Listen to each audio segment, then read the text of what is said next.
क्या समझते हैं कि संविधान और लोकतंत्र वोट जिहाद से अब बचेगा?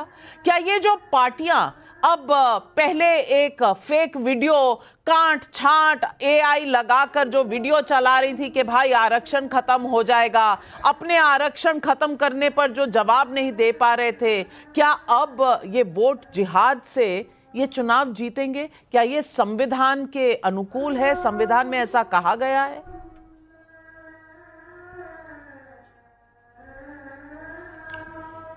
मैं बहुत देर से आप लोग की बहस सुन रहा हूं। अभी 4-5 दिन पहले मैं आपके चैनल पर था, मैंने मनमोहन जी का एक वीडियो चला दिया था, आप कह लेंगे एडिटेड है। जो ओरिजिनल वीडियो था उसी को आपने कह दिया था एडिटेड है। दूसरी बात, पहले तो सबसे पहली बात तो अगर आपने किसी बात पर बहस के लिए बुलाया है तो वो बात आपको जानकारी में कितनी है, उसका मतलब कितना पता है आपको। मैं आपसे पूछना चाह रहा हूं कि जिहाद अल्फाज के माने आपको मालूम है? अगर मालूम है तो मुझे बता दीजिए एक बार यहां। अच्छा, अगर आपको मालूम है उसके अल्फाज के माने तो मैं आपसे बात कर सकता हूं। और जिस आदमी को किसी भी शब्दकोश में किसी चीज के माने ही नहीं पता है तो फिर मसला वैसा हो जाता है कि भैंस के आगे बीन बजाए भैंस खड़ी पगुलाए। तो जब किसी को पता ही नहीं हो कि इस अल्फाज के क्या माने हैं, इस अल्फाज को क्या कहते हैं, तो क्या बहस की जाए और क्या हम अपनी बात रखेंगे? आप मानेंगे ही नहीं। जी मैं बताइए आपको जिहाद के माने क्या है, आपको पता है? अगर आपको सुनना है तो मैं बता देती हूँ, क्योंकि बार बार जिहाद का मतलब पूछा जा रहा है। मैं बता देती हूँ। द टर्म जिहाद is derive from Arabic root जहादा, mean to exert strength and effort to use all means in order to accomplish a task. यानी किसी भी तरीके से किसी काम को करना है, इसको जिहाद कहते हैं।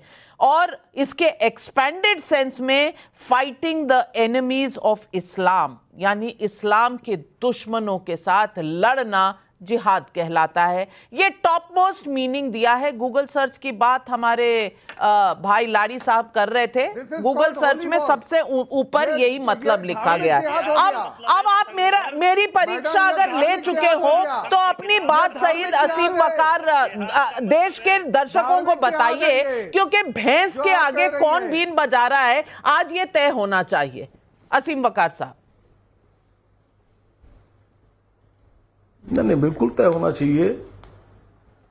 देखिए, हर आदमी अपने मानसिक स्तर के हिसाब से अल्फाजों को तोड़ता और मोड़ता है। अब मैं तो इतना कहूंगा कि जिन्होंने ये स्पीच दी है वो हमारी पार्टी की नेता नहीं है, वो समाजवादी पार्टी की नेता हैं। समाजवादी पार्टी के मंच पर थी। इस वक्त जो लड़ाई है वो लड़ाई है देश में सत्ता परिवर्तन की। देश में आम आदमी जो वोट करने वाला है वो पूरी ताकत लगाकर सरकार को उखाड़ फेंकना चाहता है और आप पूरी ताकत लगाकर सरकार को बचाना चाहती हैं। तो एक तरफ देश की जनता खड़ी है और दूसरी तरफ आप खड़ी हैं मैडम।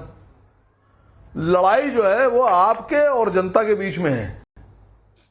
जनता जानती है कि अगर सरकार दोबारा से बनती है तो संविधान बदल दिया जाएगा। बदल क्या दिया जाएगा? और भी बहुत कुछ हो सकता है। देश की आवाम को अपने भविष्य के और अपने बच्चों के भविष्य की चिंता है।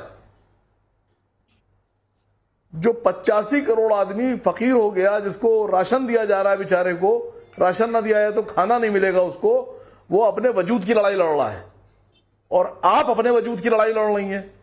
अब देखना यह है कि देश का जो 85-90 करोड़ आदमी है, अपना वजूद बचाने में वो कामयाब होता है या अपना वजूद बचाने में आप कामयाब होती हैं? रखा है उसमें। चलिए तो वो वजूद बचा रहे हैं, करोड़ आवाम के साथ खड़ा हूं। आप अपना हक बचा रहे हैं। लेकिन अजय आलोक जी, एक तरफ जिहाद जिस तरह से कहा गया और दूसरी तरफ वो ओवैसी साहब मीट की दुकान पर गए थे और क्या कह रहे थे? लहजा क्या था, शब्द क्या थे, लफ्ज क्या थे? काटते रहो, काटते रहो। अब लोग इस पर भी सवाल उठा रहे हैं कि क्या मतलब था। जगह जो थी, आसपास जो कुछ हो रहा था, सब चीजें देखी जाती है ना। तो अजय आलोक जी, आज ये जिहाद शब्द का बड़ा पाक अर्थ निकाला जा रहा है, आपको लगता है ये अर्थ पाक है? नहीं, इनके हिसाब से, असीम वकार के हिसाब से हम और आप सब कोई भैंस हो गया, ये बीन बजाने वाले अकेले बुद्धिमान प्राणी पैदा हुए थे। सबसे महान हजरत यही है। तो हजरत जरा ये भी बताइए कि कैसे कैसे मानसिक विचार आए थे जब कहा था कि 20 करोड़ मुसलमान और 80 करोड़ हिंदू एक तरफ कर दो, 15 मिनट के लिए पुलिस हटा दो, बताते हैं कौन जीतता है। और हमारे पुरखे यहाँ पे 500 साल यहाँ पे राज करते हुए आए हुए हैं, हमें कुछ नहीं कर पाओगे, राजा बनते हैं आप लोग हैं। काफिर का मतलब क्या होता है? कुरान में काफिर का क्या मतलब होता है बताइए जनाबे आला, आप तो बड़े तेज हैं, विद्वान हैं, और काफिर के साथ कुरान में क्या कहने को कहा जाता है, जरा ये भी बताइए। और किसको काफिर मान रही थी मैडम? मुंह में दही जम जाती है बोलते हुए। सही को सही कहना, गलत को गलत कहने में दिक्कत है आप लोग को। कांग्रेस की चमचागिरी में आप और समाजवादी पार्टी इतना भूल गए, हमें संविधान बदलने की बात बोलते हैं। सबसे पहले संविधान किसने बदला 1975 में? 42nd अमेंडमेंट किसने किया? कांग्रेस पार्टी ने। उसी इमरजेंसी में मुसलमानों को जबरदस्ती पकड़ पकड़ के नसबंदी किसने करवाई? और उसी कांग्रेस की तलवे चाट रहे हैं आप लोग। आप लोग तो अपनी कौम के नहीं हैं। क्या बात करते हैं आप लोग मुसलमानों की? जिहाद का मतलब जानने के लिए एक मुसलमान को गूगल देखना पड़ता है। शर्म कीजिए नारी साहब, बहुत बड़े मजल्लात बनते हैं और आप भैंस के आगे बीन बजा रहे हैं और भैंस कड़ी पगड़ा है।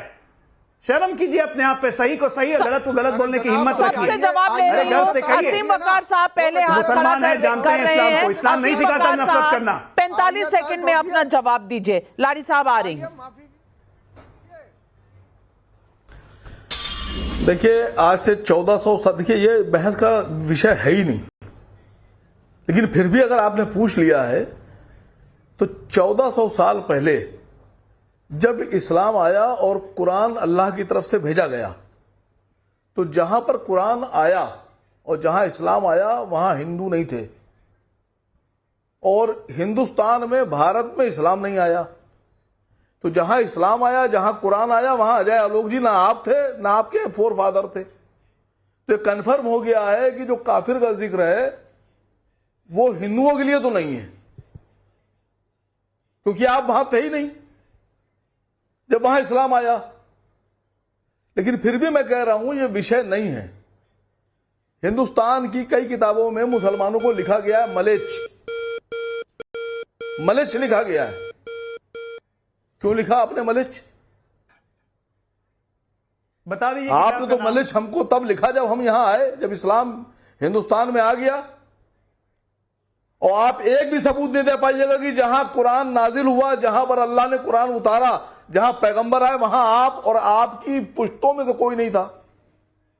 तो कन्फर्म है कि आपके लिए नहीं है सर। आप देश को मत भटकाइए।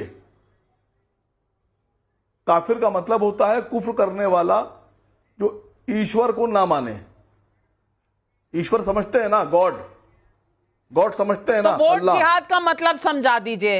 आप मुझे इतनी सारी जो एक्सप्लेनेशन दे रहे हैं उसमें मुझे समझा दीजिए वोट जिहाद कहां फिट होता है। मैं आपसे पूछ रहा हूं कि इस वक्त जो जरूरत है वो ये जरूरत है कि 15 लाख करोड़ रुपए, भारत की जनता का पैसा 15 लाख करोड़ रुपए मोदी जी ने अपने सिंधी दोस्तों का बताना नहीं है, इसलिए आपने टॉपिक चेंज कर दिया।